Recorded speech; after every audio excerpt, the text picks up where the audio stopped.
میں نے یہ عرض کرنا ہے کہ بوسنیا کا جو فیصلہ ہوا ہے جس میں عیسائی بھی شریک ہے اور مسلمان بھی شریک ہیں، ایسی پہلے کوئی مثال نہیں کہ کبھی کسی حکومت میں یہ عیسائی شامل ہوئے اور مسلمان اور وہ کامیاب ہوئی ہو۔ سائپرس میں کیا تھا تو وہاں جو حال ہوا ہے وہ ہمیں سب کو معلوم ہے۔ تو حضور کا کیا خیال ہے کہ اس معاہدے کے؟ دیکھیں، یہ جو قتل بیگم سے نئے نئے نقشے ابھرتے ہیں، بنتے ہیں، مٹتے ہیں، یہ اس بات کی علامت ہے کہ وہ قومیں جن کو خدا نے اب غلبہ عطا کیا ہے دجال کے نام پر، یاجوج ماجوج کے نام پر، یہ دنیا کے جغرافیہ گھڑنے والے، کاٹنے والے، نئے ملک بنانے والے یہی لوگ ہیں۔ ابھی تک اس طرح بھی مسلمان کو توجہ نہیں ہے۔ جب تک طاقت نہیں حاصل کرتے، میں مذہبی بات نہیں کر رہا، سیاسی لحاظ سے بھی، اس وقت تک ان کی کچھ نہیں سنی جائے گی۔ اب کویت میں کیا ہوا تھا؟ کویت انگریز نے کترا تھا اور عراق کا ایک حصہ کاٹ کر اس کا ایک ٹکڑا الگ بنا کر سعودیہ کی سپورٹ کے لیے اس کے ساتھ شامل کر دیا انہوں نے شمال میں۔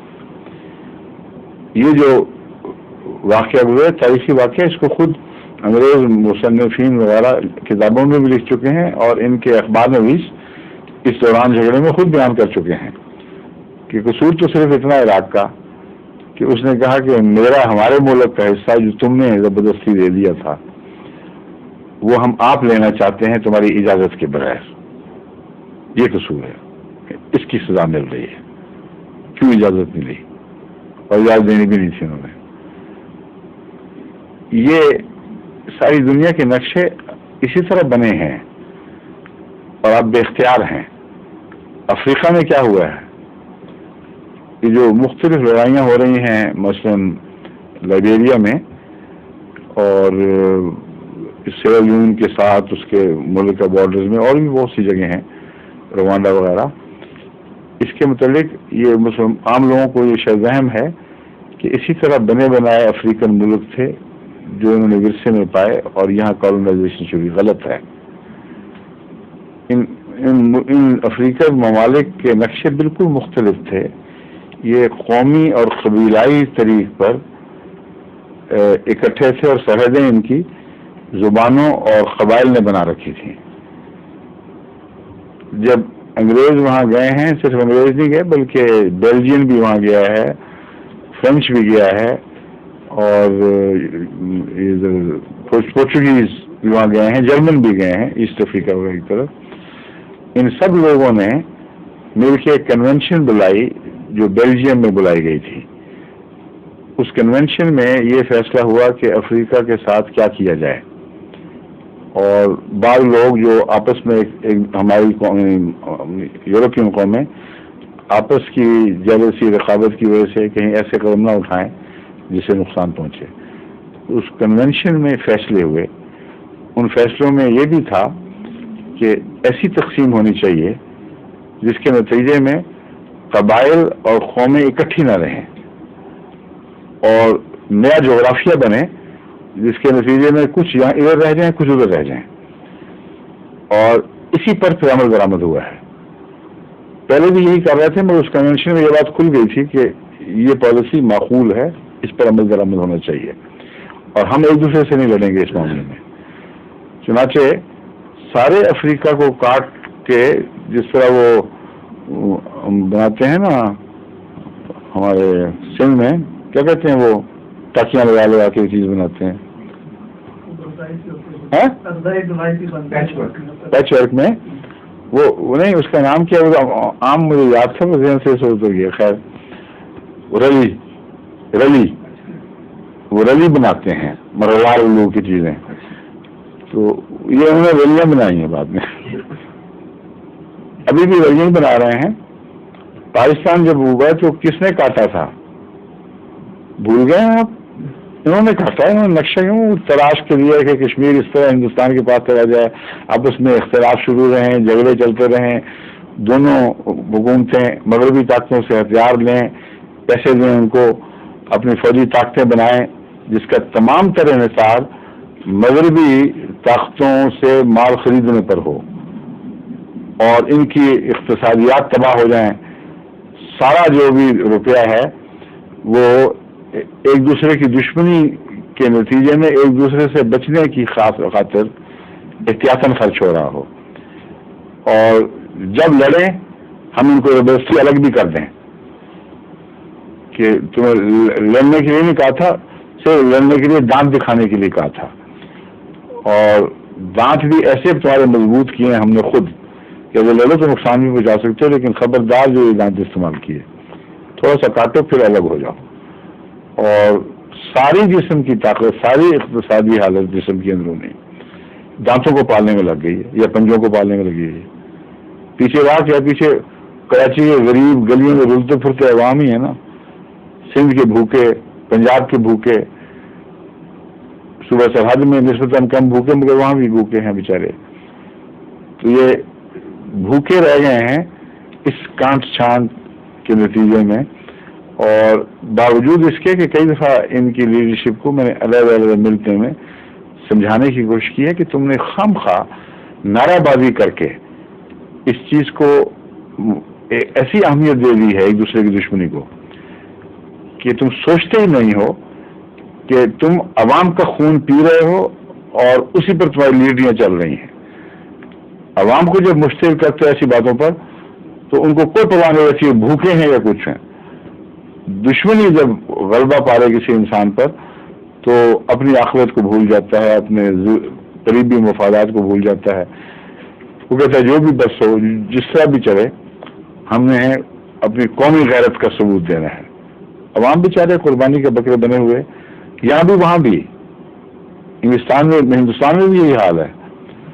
وہاں جب میں گیا تھا تو آفتاب صاحب بھی بعض موقعوں پر میرے ساتھ تھے، جب ملاقاتیں ہوئی ہیں ان کے دانشوروں سے، ان کو میں نے یہ وہاں دلی کی گلیوں کے عوام دکھائے۔ جب میں آگرہ گیا تھا اس وقت بھی رستے میں جو میں نے حال دیکھا، ان کو میں نے تم ان کو کیوں نہیں دیکھتے؟ کشمیر تمہیں لگائی ہوئی ہے، اتنی عقل نہیں ہے کہ سارے عوام جو تمہارے بھوکے مر رہے ہیں ان کی بھوک کا کوئی مذہب نہیں ہے۔ میں نے کہا میں نے تو مسلمان بھوکے اور ہندو بھوکے اور سکھ بھوکے میں کوئی فرق نہیں دیکھا، کوئی تفریق نہیں دیکھی۔ انسانیت بھوکی ہے، وہ ترس رہی ہے۔ اور تمہارا 60% سے زائد بجٹ کشمیر کے نام پر اشتعال انگیزی عوام کو اٹھانے میں اور پاکستان کے خلاف کرنے میں خرچ ہو رہا ہے، اور وہی حال پاکستان کا ہے۔ دونوں طرف برابر آگ لگی ہوئی ہے، اور حاصل کیا کس کو ہو رہا ہے؟ حاصل ان قوموں کو جن کو کہتے ہیں دشمن ہے ہماری، اسلام کی دشمن ہے ہماری دشمن۔ اتنے بیوقوف لوگ اپنے دشمنوں کے ہاتھوں پہ کھیلتے ہیں، اور جن کو روکو تو رکے نہیں، اور جو روکے ان کو کہتے ہیں تم ان کے ایجنٹ ہو۔ بیوقوفی کا خیال ہے۔ قرآن کریم نے کہا تھا تمہیں ایک بھی رجل رشید نہیں رہا، وہی حال ان کا۔ رشد تو ٹچ بھی نہیں کر رہی، اب پاس سے بھی نہیں گزری، بیانات بھی جھوٹے، فرضی باتیں، عوام کو جن باتوں پر اشتعال ہے وہ بھی جھوٹی باتیں ہیں۔ عقل سے کام نہیں لیتے کہ اگر یہ اپنی قوم بنائیں اور اس قسم کی ظالمانہ جدوجہد میں جو ایک دوسرے کے خلاف دفاعی تیاریوں میں یا حملے کی تیاریوں میں خرچ ہو رہی ہیں، اقتصادیات پر توجہ اب تک اگر یہ کریں اب کریں، اگر پہلے نہیں کی تو دیکھتے دیکھتے ملک طاقتور ہو جائے گا، اور طاقتور ہونا ضروری ہے۔ پھر ہتھیار خود بنائیں یا لیں، اگر اقتصادی حالت اچھی ہے تو پھر وہی زندگی ہے۔ اب دیکھ لو جاپان نے کیا کیا تھا، اقتصادی حالت اچھی کی ہے، چھوٹا سا ملک، انہوں نے اپنے اقتصادیات کی طرف توجہ کی ہے، مذہبی دشمنیوں میں نہیں پڑے، آپس میں اختلاف نہیں کیے، اور دیکھتے دیکھتے وہی طاقت تھی جو خود بخود فوجی طاقت بھی بن گئی۔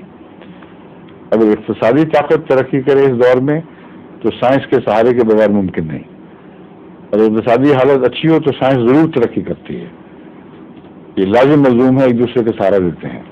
جاپان اس کی مثال ہے، اقتصادی حالت میں ترقی کی تو جب انہوں نے فیصلہ کیا لڑائی کا تو آنن فانن وہ نو ہاؤ موجود تھا، کیونکہ اقتصادی حالت انڈسٹری کے بغیر ہو ہی نہیں سکتی، بلند نہیں ہو سکتی۔ انڈسٹری جب مضبوط ہو تو اس کا رخ بدلنے والی بات ہے۔ وہی علم کے جب چاہو کس طرح کیا چیز بنا سکتے ہو اس کو اس دھارے کی بجائے اس دھارے میں چلا دو، ایک ہی بات ہے. تو جاپان کو بھی دیکھ رہے ہیں پھر بھی سمجھ نہیں آ رہی، کوریا کی ترقی دیکھ رہے ہیں سمجھ نہیں آ رہی. وہاں کون سے ملا ہیں جنہوں نے ان کو ترقی دی ہے؟ ملا کا فقدان ہے جس نے ترقی دی ہے. ادھر دیکھ لو سنگاپور کچھ سے کچھ بن گیا، اور کاٹنے چھانٹنے والے ہیں، یہ درست ہے، اس سے ہرگز انکار نہیں. سب سے زیادہ سیاسی غلبہ اور اس میں پھر فساد اور چالاکی اور ڈپلومیسی جس کو دجل کہتے ہیں وہ سب کچھ ہوئے، لیکن وہ ہمارا قصور نہیں ہے.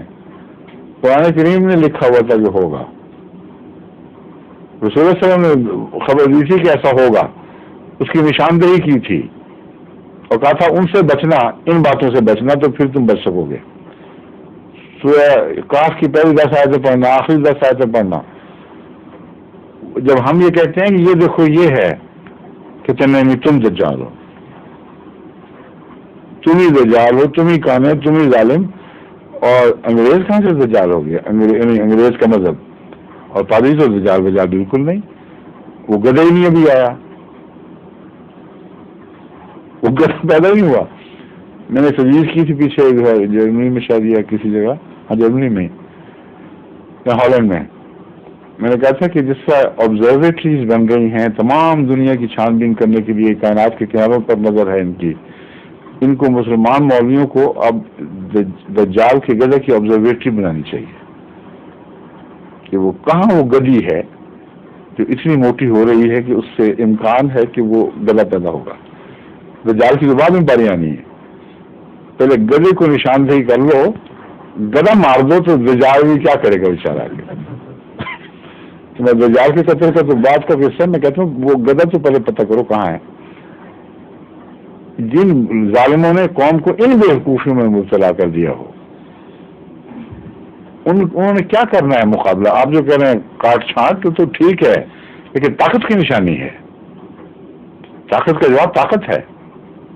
طاقت حاصل کریں اور بے وجہ اپنی طاقتوں کو ضائع نہ کریں، آپس میں نہ لڑیں، ہمسایوں سے خوشگوار تعلقات بنائیں ہر قیمت پر، اور ان کو بھی عقل دیں. آپس میں یہ مشورے ہوں بصیر راست پہلے، پھر عوام الناس میں پروپیگنڈا چلے. 4-5 سال کی اصلاحی کارروائی سے فائدہ ہوگا، پھر آزاد ہوں گے. آپ ابھی آزاد نہیں ہوئے، پھر آپ اپنے اقتصادیات کو اپنی مرضی سے ڈالیں گے، پھر کچھ دیر کے بعد یہ جس طرح جاپان سے ڈرے ہیں آپ سے بھی ڈرنے لگیں گے اور آپ کا ادب بھی شروع کر دیں گے. ظہور مہدی آخر زمان ہے.